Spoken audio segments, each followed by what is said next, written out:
Hello students. तो ਅੱਜ ਅਸੀਂ ਕਰਾਂਗੇ 9th ਕਲਾਸ ਫਿਜ਼ਿਕਸ ਦਾ ਅਗਲਾ topic that is distance and displacement.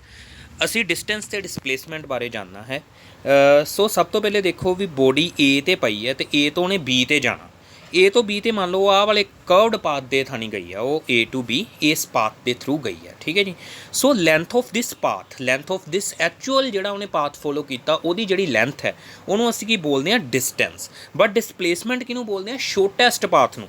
Means A ਤੋਂ B ਤੱਕ ਜਿਹੜਾ ਛੋਟੈਸਟ ਪਾਥ ਆ ਉਹ ਤਾਂ ਡੋਟਰ ਲਾਈਨ ਹੈ ਨਾ, ਜਿਹੜਾ ਛੋਟਡ ਪਾਥ ਆ ਛੋਟੈਸਟ ਪਾਥ ਆ ਜਿਹੜਾ ਉਹਨੂੰ ਅਸੀਂ ਕੀ ਬੋਲਦੇ ਹਾਂ, displacement. Length of the shortest path, displacement is the length of the shortest path, ਠੀਕ ਹੈ ਜੀ। ਉਹ ਛੋਟੇ ਤੋਂ ਛੋਟਾ ਰਸਤਾ ਜਿਹੜਾ A ਤੋਂ B ਤੱਕ ਪਹੁੰਚ ਸਕਦਾ ਵਾ ਉਹਨੂੰ ਅਸੀਂ ਡਿਸਪਲੇਸਮੈਂਟ ਬੋਲਦੇ ਹਾਂ, ਠੀਕ ਹੈ ਜੀ। So the total length of the path through which a body moves is called distance. The distance travelled by body depends on the path followed by body. It is a scalar quantity. ਇਹਨੂੰ scaler quantity ਕਹਿੰਦੇ ਆ ਅਸੀਂ। ਇਹਦੀ ਕੋਈ direction ਨਹੀਂ ਹੁੰਦੀ distance ਦੀ। ਹੁਣ body A ਤੋਂ B ਤੇ ਇਸ ਰਾਸਤੇ ਥਾਣੀ ਗਈ ਹੈ, ਇਹਦੀ ਕੋਈ ਡਾਇਰੈਕਸ਼ਨ ਨਹੀਂ ਹੈਗੀ ਡਿਸਟੈਂਸ ਦੀ। ਬਟ ਡਿਸਪਲੇਸਮੈਂਟ ਦੀ ਇੱਕ ਪਰਟੀਕੂਲਰ ਡਾਇਰੈਕਸ਼ਨ ਆ, ਡਿਸਪਲੇਸਮੈਂਟ ਦੀ ਇੱਕ ਪਰਟੀਕੂਲਰ ਡਾਇਰੈਕਸ਼ਨ ਆ A to B ਜਾਣ ਦੀ, ਠੀਕ ਹੈ ਜੀ। ਸੋ ਇਹਦੇ ਯੂਨਿਟ ਕੀ ਆ, ਮੀਟਰ 'ਚ ਮੇਜ਼ਰ ਕਰਦੇ ਹਾਂ ਅਸੀਂ ਡਿਸਟੈਂਸ ਨੂੰ। CGS 'ਚ ਇਹਦੇ ਯੂਨਿਟ ਕੀ ਆ, ਸੈਂਟੀਮੀਟਰ ਆ। Then next displacement. Displacement ਕੀ ਹੈ, shortest distance between initial and final position of the body.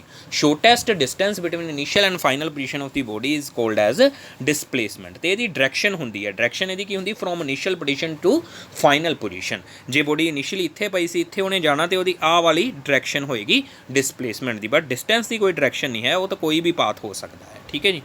So then displacement is a vector quantity. It is represented by S ਦੇ ਉੱਤੇ ਐਰੋ ਪਾਇਆ ਹੋਇਆ। ਐਰੋ ਕੀ ਰਿਪਰੈਜ਼ੈਂਟ ਕਰਦਾ, vector quantity.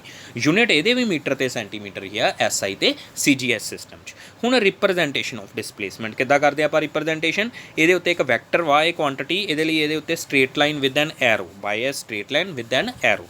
Using a convenient scale, the tip of the arrow on the straight line represents the direction of the displacement. ਜਿਹੜੀ arrow ਦੀ direction ਹੁੰਦੀ ਨਾ ਉਹ ਕੀ ਦੱਸਦੀ ਤੁਹਾਨੂੰ, ਡਾਇਰੈਕਸ਼ਨ ਆਫ ਦੀ ਡਿਸਪਲੇਸਮੈਂਟ ਦੱਸਦੀ ਹੈ, ਠੀਕ ਹੈ ਜੀ। While the length of the straight line on the proper scale represent it's magnitude. ਪਰ ਲੈਂਥ ਇਹਦੀ ਕੀ ਦੱਸਦੀ ਆ, ਮੈਗਨੀਟਿਊਡ। ਨੈਕਸਟ ਦੇਖੋ ਵੀ ਇਹਦੀ ਹੁਣ ਐਗਜ਼ਾਮਪਲ ਆ ਇੱਕ, ਜਿੱਦਾਂ P ਤੋਂ ਕਿਊ ਬੋਡੀ ਗਈ ਆ 40 ਮੀਟਰ ਡਿਸਪਲੇਸਮੈਂਟ ਉਹਨੇ ਕੀਤੀ ਆ। ਆ ਜਿਹੜਾ ਐਰੋ ਆ, ਐਰੋ ਜਿਹੜਾ ਐਂਡ ਤੇ ਪਾਇਆ ਉਹ ਕੀ ਉਹਦੀ ਦੱਸਦਾ, ਡਾਇਰੈਕਸ਼ਨ। ਤੇ ਜਿਹੜੀ ਐਰੋ ਦੀ ਲੈਂਥ ਵਾ, ਜਿਹੜੀ ਇਸ ਦੀ ਲੈਂਥ ਵਾ ਉਹ ਕੀ ਦੱਸਦੀ ਇਹਦਾ, ਮੈਗਨੀਟਿਊਡ। ਮੈਗਨੀਟਿਊਡ ਦਾ ਮਤਲਬ ਹੁੰਦਾ ਅਮਾਊਂਟ ਦੱਸਦੀ ਇਹਦਾ, ਠੀਕ ਹੈ ਜੀ। So next is the distinction between distance and displacement 'ਚ ਫਰਕ ਕੀ ਹੈ। Magnitude of displacement is either equal to or less than distance. ਜਿਹੜਾ ਡਿਸਪਲੇਸਮੈਂਟ ਦਾ ਮੈਗਨੀਟਿਊਡ ਆ ਜਾਂ ਤਾਂ ਇਕੁਅਲ ਹੋਊਗਾ ਜਾਂ ਲੈਸ ਦੈਨ ਹੋਊਗਾ। ਜਿੱਦਾਂ ਅਸੀਂ ਹੁਣ ਕਰਵਡ ਪਾਥ 'ਚ ਦੇਖਿਆ ਵਾ, ਐਗਜ਼ਾਮਪਲ ਨੰਬਰ 1 ਜਿਹੜੀ 2.2 ਡਾਇਗਰਾਮ ਉੱਪਰ ਜਿਹੜੀ ਅਸੀਂ ਆਹ ਵਾਲੀ ਬਣਾਈ ਡਾਇਗਰਾਮ, ਇਹਦੇ ਵਿੱਚ ਅਸੀਂ ਕੀ ਦੇਖਿਆ ਵੀ ਜਿਹੜੀ A ਤੋਂ B ਬੋਡੀ ਮੂਵ ਕੀਤੀ ਆ, distance travel by body is equal to the length of the curved path AB, but the displacement of the body is along the straight line AB। ਤੇ ਸਾਨੂੰ ਪਤਾ ਵੀ ਜਿਹੜੀ ਡਿਸਪਲੇਸਮੈਂਟ ਆ, ਜਿਹੜਾ straight line ਆ, ਇਹ ਛੋਟਾ ਰਸਤਾ ਵਾ। ਇਹਦਾ ਮਤਲਬ ਕੀ ਆ, ਜਿਹੜੀ ਡਿਸਪਲੇਸਮੈਂਟ ਆ ਉਹ ਘੱਟ ਵਾ ਕਿਹਦੇ ਨਾਲੋਂ, ਡਿਸਟੈਂਸ ਨਾਲੋਂ। ਡਿਸਪਲੇਸਮੈਂਟ ਜਾਂ ਤਾਂ ਘੱਟ ਹੋਊਗੀ ਡਿਸਟੈਂਸ ਤੇ ਜਾਂ ਫਿਰ ਇਕੁਅਲ ਹੋਊਗੀ, ਪਰ ਕਦੀ ਵੀ ਨੈਵਰ ਵੀ ਗ੍ਰੇਟਰ ਦੈਨ ਡਿਸਟੈਂਸ, ਪਰ ਕਦੀ ਵੀ ਜ਼ਿਆਦਾ ਨਹੀਂ ਹੋ ਸਕਦੀ, ਠੀਕ ਹੈ ਜੀ। ਸੋ ਸੈਕਿੰਡ ਉਹਨੇ ਐਗਜ਼ਾਮਪਲ ਦਿੱਤੀ, ਮੰਨ ਲਓ ਬੋਡੀ ਜਿਹੜੀ ਪਹਿਲੇ ਉਹ ਗਈ ਆ ਈਸਟ ਵੱਲ ਨੂੰ, ਦੈਨ ਗਈ ਨੌਰਥ ਵੱਲ ਨੂੰ, ਤੇ 4 ਕਿਲੋਮੀਟਰ ਗਈ ਆ ਈਸਟ ਵੱਲ ਨੂੰ, 3 ਕਿਲੋਮੀਟਰ ਗਈ ਆ ਨੌਰਥ ਵੱਲ ਨੂੰ। ਉਹਦੀ ਡਿਸਪਲੇਸਮੈਂਟ ਜੇਕਰ ਅਸੀਂ ਕੱਢੀਏ ਤੇ ਉਹ ਹੈਗੀ ਆ ਵਾਲਾ ਪਾਈਥਾਗੋਰਸ ਥਿਊਰਮ ਨਾਲ ਕੱਢਾਂਗੇ ਇਹਦਾ ਹਾਈਪੋਟੀਨਿਊਜ਼, ਉਹ ਕਿੰਨੀ ਆ ਜਾਏਗੀ, 5 ਕਿਲੋਮੀਟਰ। ਬਟ ਇਹਦੀ ਜਿਹੜੀ ਡਿਸਟੈਂਸ ਆ ਉਹ ਕਿਹਦੇ ਇਕੁਅਲ ਆ, 3 + 4 7 ਕਿਲੋਮੀਟਰ। ਡਿਸਟੈਂਸ ਇਹਦੀ ਕਿੰਨੀ ਆ, 7 ਕਿਲੋਮੀਟਰ, ਬਟ ਇਹਦੀ ਡਿਸਪਲੇਸਮੈਂਟ ਕਿੰਨੀ ਆ, 5 ਕਿਲੋਮੀਟਰ। ਤੇ ਡਿਸਪਲੇਸਮੈਂਟ ਇਹਦੀ ਹੋਈ ਕਿੱਧਰ ਨੂੰ ਆ,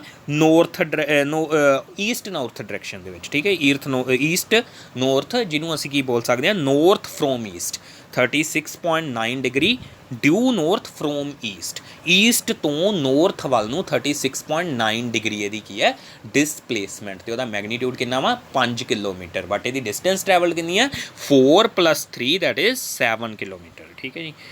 ਸੋ ਸੈਕਿੰਡ ਪੁਆਇੰਟ ਇਹਦੇ ਵਿੱਚ ਕੀ ਆ ਵੀ the distance is the length of the part travel by body, so it is always positive. Distance ਹਮੇਸ਼ਾ ਕੀ ਲੈਣੀ, ਪੋਜ਼ਿਟਿਵ। ਬਟ ਡਿਸਪਲੇਸਮੈਂਟ ਕੀ ਹੈ, is the shortest length in direction from initial to final position.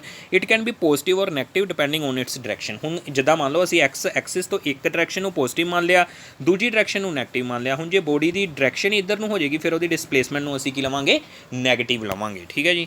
The displacement can be 0 even if the distance is not 0। ਹੋ ਸਕਦਾ ਵੀ body ਇੱਥੋਂ ਚੱਲੀ, ਫਿਰ ਇੱਥੇ ਜਾ ਕੇ ਫਿਰ ਦੁਬਾਰਾ ਇੱਥੇ ਹੀ ਆ ਗਈ, ਇਨੀਸ਼ੀਅਲ ਤੇ ਫਾਈਨਲ ਪੋਜੀਸ਼ਨ ਸੇਮ ਕਰ ਲਈ ਉਹਨੇ, ਜਾਂ ਬੋਡੀ ਸਰਕਲ 'ਚ ਘੁੰਮਦੀ ਪਈ ਹੈ।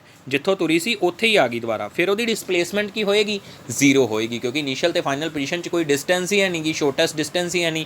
ਬਟ ਉਹਦੀ ਡਿਸਟੈਂਸ ਕੀ ਹੋਊਗੀ, ਉਹ ਤਾਂ ਆ ਜਿਹੜੀ ਕਰਵ ਦੇ ਅਲੋਂਗ ਉਹ ਗਈ ਹੈ, ਸਰਕਲ ਦੇ ਅਲੋਂਗ ਗਈ ਹੈ, ਉਹਦਾ ਸਰਕਮਫਰੈਂਸ ਉਹਦੀ ਡਿਸਟੈਂਸ ਹੋਏਗੀ।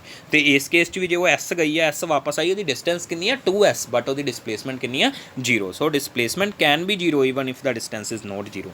ਸੋ ਹੁਣ ਅਸੀਂ ਆ ਡਿਫਰੈਂਸ ਦੇਖਣਾ ਇਹਦੇ ਵਿੱਚ, ਡਿਸਟੈਂਸ ਤੇ ਡਿਸਪਲੇਸਮੈਂਟ 'ਚ ਕੀ ਡਿਫਰੈਂਸ ਆ। Length of the path travelled by object in certain time, ਕਿ ਜਿਹੜਾ ਉਹਨੇ ਪਾਥ ਫੋਲੋ ਕੀਤਾ ਉਹਦੀ ਲੈਂਥ ਆ। ਡਿਸਪਲੇਸਮੈਂਟ ਕੀ ਆ, ਛੋਟੈਸਟ ਡਿਸਟੈਂਸ ਆ, it is a shortest distance between initial and final position.